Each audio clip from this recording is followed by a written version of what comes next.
Hello Technolovers, kawanan Timur Tengah kembali memanas. Hal ini disebabkan naiknya eskalasi antara Israel dan kelompok pejuang Palestina, Hamas, pasca serangan kelompok itu ke wilayah Israel pada Sabtu 7 Oktober 2023. Akibatnya sejauh ini, konflik keduanya telah menewaskan hingga lebih dari 1.100 jiwa. Namun, di balik mematikan serangan dari organisasi Palestina ini, beberapa data menunjukkan jika kejadian tersebut ada kaitannya dengan keterlibatannya antara Hamas dan juga kelompok Hizbullah yang berasal dari Lebanon. Bahkan disebutkan kalau Iran juga punya campur tangan dalam serangan yang menewaskan ribuan orang-orang di Israel. Hal tersebut menunjukkan kalau saat ini Palestina bisa bangkit melawan penindasan yang terjadi selama bertahun-tahun. Lantas, apakah Palestina akan menuju kemenangan akibat serangan Hamas? Berikut ulasannya.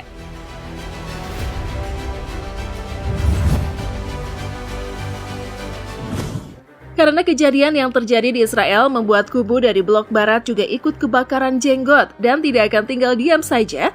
Bahkan disebut-sebut juga kalau Amerika bakal ikut campur tangan dalam peperangan ini. Bukan hanya itu saja, negara yang dijuluki sebagai negeri Paman Sam ini juga akan mengirimkan bantuan berupa persenjataan untuk melawan Palestina, Lebanon, dan juga Iran.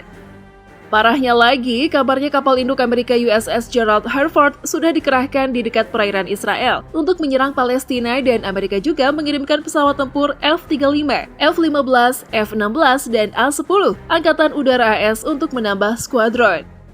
Meski demikian, lucunya dari kejadian yang memanas dan tegang ini membuat blok barat tak hentinya menyuarakan soal hak asasi manusia dikarenakan negara Israel banyak kehilangan nyawa. Mereka seolah-olah menjadi korban dari penindasan Palestina. Padahal kalau dipikir-pikir, konflik antara Israel dan Palestina, justru Palestinalah yang banyak dirugikan. Tak hanya itu saja, ada pun contoh lain yang dimana waktu Rusia mulai melancarkan invasi ke Ukraina, negara-negara barat juga berkoar-koar tentang hak asasi manusia. Mereka ini seolah-olah lupa ya di saat Israel tidak ada henti-hentinya melancarkan ke arah Palestina yang membuat korban jiwa terus-menerus bertambah.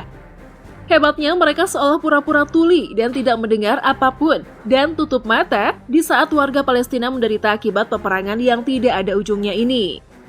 Oh iya, ternyata Palestina tidak masuk ke kubu mereka, so pasti mereka tidak bakalan digembar-gemborkan soal masalah HAM. Jadi intinya, konsep HAM cuman ada di kubu blok barat aja. Di kubu lain ya, gak usah. Mungkin konsepnya memang begitu ya. Menurut kalian gimana nih gengs? Namun, yang jelasnya Palestina bersama Lebanon dan juga Iran bakal bersatu untuk melawan penindasan Israel yang tidak ada hentinya ini. Mereka bakal bersatu untuk memerdekakan Palestina dari jajahan yang tidak mengerti soal HAM. Di saat peperangan yang memanas ini, Iran tidak akan segan-segan untuk menurunkan 575.000 personil aktif bersama 350 ribuan personil cadangan beserta 90.000 paramiliter. Hal itu berarti di kubu Palestina sudah mengantongi lebih dari 1 juta personil dari Iran.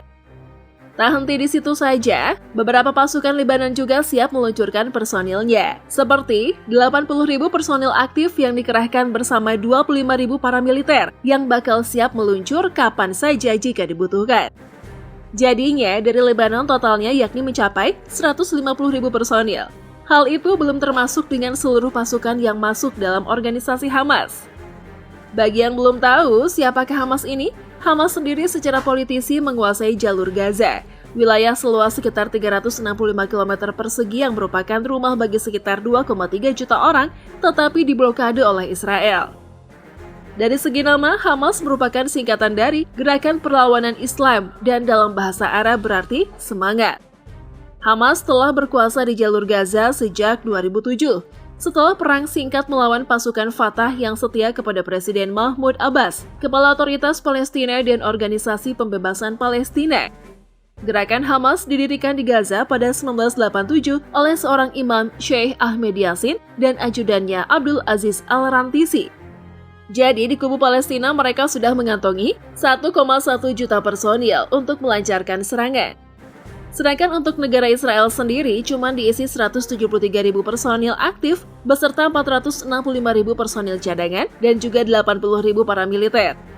Jadi kalau dihitung-hitung, negara ini hanya mengantongi pasukan sebanyak 664.000 personil. Nah, kalau kita bicara soal kuantitas, kubu Palestina bakal menang sih, Apalagi 1,1 juta personil tersebut bakal diperkuat dengan 4.071 unit tank, beserta 69.685 unit kendaraan lapis baja dari pangkalan militer Iran. Tak hanya mengandalkan itu saja, seluruh bagian Israel bakal musnah dengan 580 unit artileri otomatis yang bisa dikolaborasikan bersama 2.050 unit artileri manual dan juga 1.085 unit artileri roket. Ini sih baru persenjataan dari negeri Iran, belum lagi persenjataan yang disediakan oleh Lebanon. Yang dimana negara yang dijuluki sebagai Paris dari timur ini juga menyiapkan 361 unit tank yang nantinya bakal dikolaborasikan bersama 9.664 unit kendaraan lapis baja. Selain itu, mereka juga pastinya tidak akan segan-segan buat menurunkan 84 artileri otomatis bersama 374 artileri manual, serta yang tidak boleh ketinggalan adalah 30 unit artileri roket. Dengan persenjataan sebanyak itu, sudah jelas bukan Israel bakal keteteran. Pasalnya, musuh Palestina ini cuma mengantongi 2.200 unit tank dan juga 56.290 unit kendaraan lapis baja. Bahkan persenjataan lain seperti artileri otomatis sebanyak 650 unit, artileri manual 300 unit hingga 300 unit artileri roket.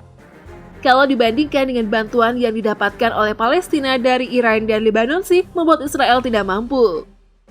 Tapi kelompok pembela Palestina sih harus tetap waspada, soalnya Israel belum menurunkan berbagai persenjataan yang ada di pangkalan militer Angkatan Laut miliknya yang terdiri dari 7 unit korvet yang bisa dikolaborasikan dengan 5 unit kapal selamnya dan tidak lupa pula dengan 45 unit kapal patrol. Namun sayangnya jika disandingkan dengan Angkatan Laut Israel sih nggak ada apa-apanya, pasalnya di pangkalan militer Iran mengantongi 7 unit fregat dan 3 unit korvet. Tak hanya itu saja, para pasukan yang tadi disebutkan bisa memanfaatkan alutsista Iran seperti 19 unit kapal selam beserta 21 unit kapal patroli dan juga 1 unit kapal penyapu ranjau. Kemudian sebagai penunjang, Lebanon juga bahkan bakalan siap mengerahkan 22 unit kapal patrol mereka untuk menyerang Israel dari arah lautan. Selain itu, Iran juga masih bisa mengandalkan matra udara mereka yang siap menggadaikan nyawanya untuk negara. Mereka bakal menggerakkan 196 unit jet tempur yang bakal sukses jika berkolaborasi dengan 23 unit pesawat serang. Tak berhenti di situ saja, ada juga 86 pesawat transportasi militer serta 94 pesawat latih yang akan siap mendarat kapan saja setelah mendapat arahan dari Panglima Perang. Selanjutnya, Iran juga pastinya bakal menurunkan 126 unit helikopter biasa yang akan berkolaborasi dengan 12 unit helikopter serang. Tapi sayangnya, kali ini kubu Palestina kalah dalam jumlah alutsista di matra udara. Pasalnya di Israel, mereka menyimpan 241 jet tempur yang bakal menyerang bersama 32 unit pesawat serang.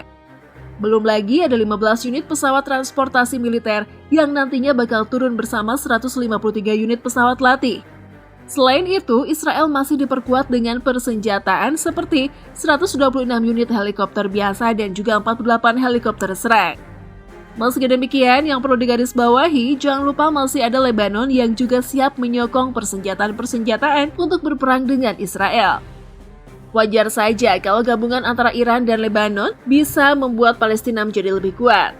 Pasalnya negara Iran menyediakan dana untuk sektor militernya yang tak tanggung-tanggung, yakni sebesar 55 miliar US dollar atau setara dengan 86,3 triliun rupiah per tahun.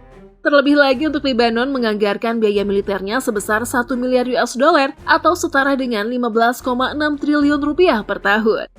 Sedangkan Israel sendiri memiliki anggaran militer sebesar 24,3 US dollar atau setara dengan 381 triliun rupiah per tahun.